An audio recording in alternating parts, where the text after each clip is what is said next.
Boa tarde a todas e todos. O meu nome é Júlia, eu faço parte do Núcleo de Estudos Geoambientais da UFRJ e hoje eu vou apresentar para vocês a pesquisa intitulada Pelos Percursos da Comida, Sistemas Alimentares Sustentáveis e as Relações Campo-Cidade na Região Metropolitana Fluminense,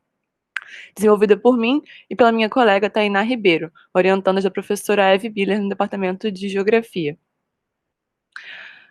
Como a gente está no início da pesquisa, que foi iniciada em setembro de 2020, a gente vai apresentar principalmente o produto das nossas leituras até agora, que contribuíram para fortalecer nossos eixos de reflexão e com a elaboração de uma futura pesquisa empírica. A gente vai começar com uma breve introdução ao tema, depois vamos contextualizar e justificar nossa pesquisa, para então apresentar os objetivos, a metodologia e os conceitos que estamos utilizando aqui, seguido da exposição das nossas reflexões, construídas a partir das nossas leituras, e dos elementos de sustentabilidade e questionamentos e considerações finais que fomos capazes de produzir, né? E depois, por fim, quais são os nossos próximos passos no nosso projeto. Para dar início à nossa apresentação, trouxemos essa reflexão inicial com base nos estudos do Josué de Castro, que já evidenciavam desde o século passado a alimentação e a fome como questões às quais a geografia tem muito a contribuir para. Por isso, destacamos a fala do Ricardo Abramovay, que diz que o olhar naturalista do Josué de Castro ajuda a enfrentar o mais importante desafio do pensamento contemporâneo: como transformar os padrões de produção e consumo, tornando-os compatíveis com preceitos básicos de ética e equidade, e, sobretudo, com a urgência de uma nova relação entre sociedade e natureza. Então, para contextualizar e justificar nossa pesquisa, a gente evidencia alguns elementos demográficos bem importantes, como o fenômeno observado globalmente do crescimento demográfico, que é acompanhado da grande concentração de pessoas nas cidades, elevando-se as taxas de urbanização. E associado a isso, a gente leva em consideração o relatório de 2018 da FAO, que revela ainda hoje a existência de cerca de 815 milhões de pessoas em estado de fome no mundo e quase 2 bilhões de adultos sendo afetados pelo excesso de peso, que configuram juntos o fenômeno chamado de dupla má nutrição. São questionamentos levantados acerca do sistema alimentar em que a gente conhece. Então, para isso, eu preciso apresentar também o conceito de sistema alimentar, que vem sendo construído ao longo das últimas décadas e que pensa desde a cadeia de produção até os espaços de consumo final, incluindo aí as etapas de armazenamento, processamento, distribuição, abastecimento e comercialização dos alimentos produzidos. É uma abordagem que pensa o sistema alimentar a partir de redes multiníveis de agentes, tanto civis como privados e institucionais, que compõem o sistema alimentar. E para chegar à ideia de um sistema alimentar sustentável, está implicada a existência de um sistema alimentar insustentável, que em nossas leituras mostraram-se estar ligados a um sistema convencional de produção agrícola industrial, herdado da modernização da agricultura e da Revolução Verde, que foi, sim, capaz de aumentar a produção alimentar, conseguir produzir em larga escala e a preços mais baratos, mas que traz consigo vários problemas ambientais e sociais graves, como a exaustão dos recursos naturais, as grandes distâncias entre produção e consumo, espaços de produção, espaços de consumo, a desigualdade de acesso a alimentos de qualidade saudáveis e vários outros elementos que o configuram como insustentável. Bom, os estudos sobre o sistema alimentar têm se multiplicado no mundo todo ao longo das últimas décadas, e isso se reflete também no Brasil, onde já tem várias pesquisas em andamento sobre esse tema. E com isso a gente decidiu trabalhar sobre isso, com essa temática, dentro do contexto brasileiro e sob a escala metropolitana. Então, dessa forma, o objetivo geral da nossa pesquisa é identificar alimentos de sais, de sistemas alimentares sustentáveis, que dialogam sobre as relações entre campo e cidade no nosso recorte espacial. E com isso, a gente busca compreender a diversidade dos sais presentes no Rio de Janeiro e entender como que a sustentabilidade é construída por eles e como essas iniciativas de sistema alimentar sustentável procuram mobilizar e problematizar também as relações campo-cidade. Então, como metodologia, nós realizamos um largo levantamento bibliográfico de livros e artigos acadêmicos e de documentos institucionais produzidos no Brasil e no mundo para analisar a literatura disponível sobre o tema, em vista de, assim, definir o nosso quadro conceitual para identificar um conjunto de elementos possíveis que constroem um conceito de sustentabilidade. E o segundo passo se trata do levantamento empírico de iniciativas no Rio de Janeiro que compõem partes, porções de sistema alimentar sustentável para averiguar quais são os elementos de sustentabilidade mobilizados por eles. Com isso, pretendemos realizar entrevistas semi-estruturadas com esses agentes previamente selecionados para entender como eles trabalham a questão rural-urbana e a sustentabilidade sempre associadas. Então, com as nossas leituras, nós construímos esse seguinte quadro conceitual. Primeiramente, baseado nos sistemas alimentares sustentáveis, os SAIS, que, segundo o painel de especialistas em segurança alimentar e nutricional da ONU, são aqueles que buscam garantir a segurança alimentar e nutricional para todos, de modo que as bases econômicas, sociais e ambientais necessárias para gerar segurança alimentar e nutricional das gerações futuras não seja comprometida, que é uma definição bem geral que prevê também que a promoção dos sistemas alimentares sustentáveis depende da atuação de múltiplos agentes interligados, tanto institucionais, sociais e privados. Dentre eles, o mais destacado é o Estado, que é enfatizado por conta do seu poder regulatório e orçamentário e a sua capacidade de criar políticas públicas de promoção dos SAIs. E para dar conta da diversidade econômica, cultural, social e geográfica existente, a gente usa o conceito de ordens alimentares, que é definido pelo Niederle e pelo Weiss Jr. como sendo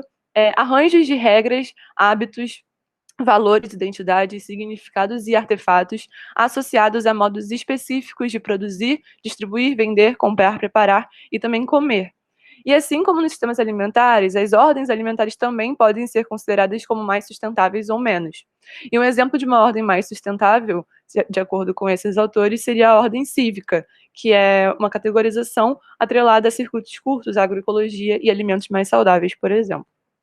E, por fim, a gente faz uso do conceito de ruptura metabólica, que tem origem nos estudos do Marx, né, que pensa um processo derivado do modo de produção capitalista e da divisão social e territorial do trabalho, que produzem uma ruptura, uma fratura entre o homem e a natureza, em que o homem ele é estranhado, alienado da natureza. Então, vários pensadores dessa escola, como o John Bellamy Foster, que é um dos principais, dão como exemplo dessa ruptura metabólica a contradição entre cidade e campo, que provoca várias consequências, dentre as quais a gente destaca a quebra no ciclo dos nutrientes e energia, já que antes da fratura os resíduos permaneceriam no espaço de produção e seriam reaproveitados, reutilizados, completando-se, né, um ciclo. E agora eles não retornam mais e ficam retidos, concentrados nos espaços de consumo, nos grandes centros urbanos. E além disso, há também o distanciamento tanto físico, quilométrico, como também cognitivo entre cidade e campo. E esse conceito é importante porque, além de pontuar essas problematizações dessa fratura, ele também tenta trazer respostas para reduzir os efeitos negativos dela, com o apoio da ecologia a fim de se resolver a crise ecológica global, mas também de promover a reconexão entre campo e cidade, entre homem e natureza, com várias iniciativas, incluindo entre elas os próprios SAIs. Bom, agora a gente vai passar para alguns tópicos levantados nas nossas leituras sobre o tema, para problematizar e definir a questão da sustentabilidade sob a escala de um sistema alimentar. Nós avaliamos que existe uma narrativa historicamente dominante na academia e várias instituições, como o Banco Mundial e a FAO, acerca do tema da alimentação, que é voltada para tentar resolver os problemas da malnutrição, focando na etapa da produção, dando uma abordagem producionista, e pondo como solução para esses problemas a necessidade de se aumentar a produção para solucionar, por exemplo, a questão da fome, que é uma abordagem produtivista.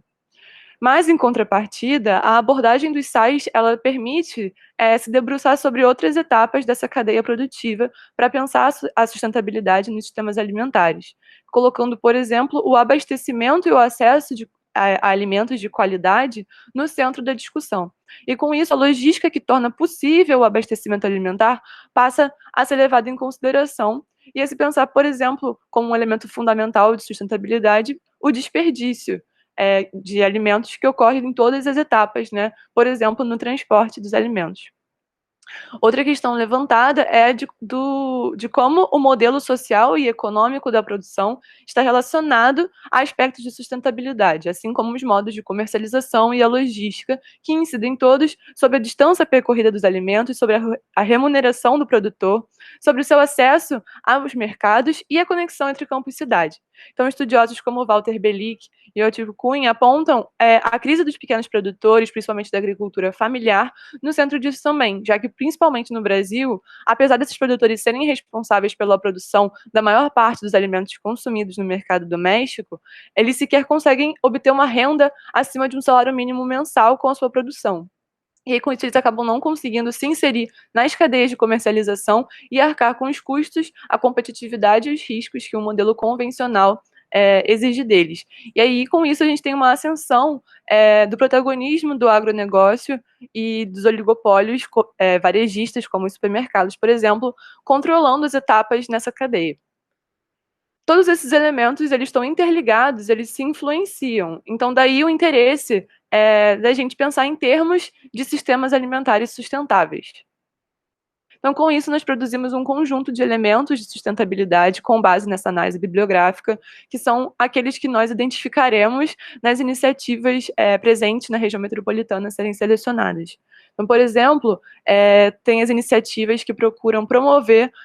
a redução dos distanciamentos entre o campo e a cidade, sendo esses distanciamentos tanto geográficos, caracterizados pelas longas distâncias entre espaços de produção e consumo final, distanciamentos econômicos, com muitos intermediários entre os produtores e os consumidores,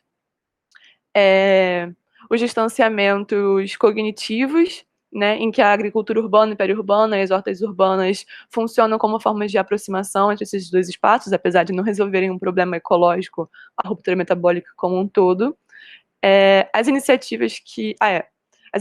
que promovem uma aproximação política, tendo em consideração que tanto os produtores como os consumidores têm muito pouco controle, quase nenhum controle sobre o sistema alimentar em que eles estão inseridos.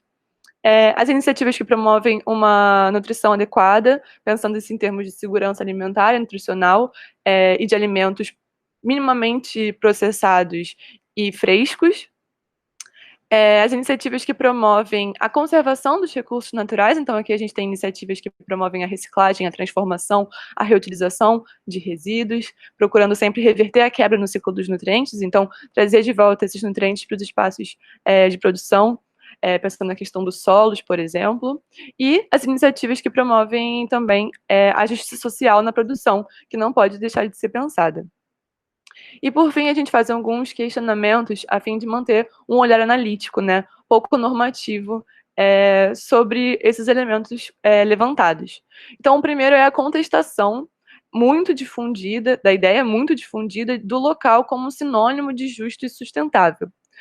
que está muito colocado na literatura, né, que a gente levantou, de que as cadeias curtas e locais são uma resposta total e as únicas vias rumo à sustentabilidade. E aqui a gente coloca que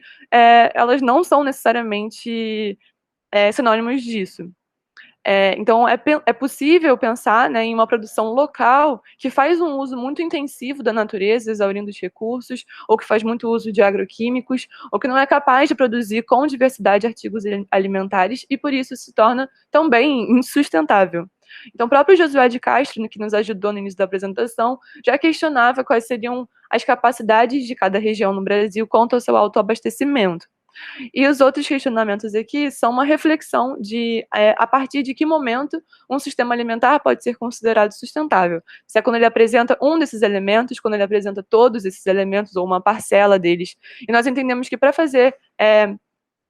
chegar a essa conclusão, é indispensável se considerar o contexto geográfico em que o sistema alimentar estiver inserido, pois é por meio desse contexto que os elementos de sustentabilidade tomam significado, e pela forma que a conexão entre campo e cidade é construída, como ela se dá em cada caso. Então, é a necessidade de se manter um olhar analítico sempre. E, como os próximos passos, nós definimos o levantamento empírico de dados de sais na região metropolitana fluminense e, dentro das medidas possíveis, o preparo de um campo para, então, produzir um mapeamento, uma produção gráfica para espacializar os sais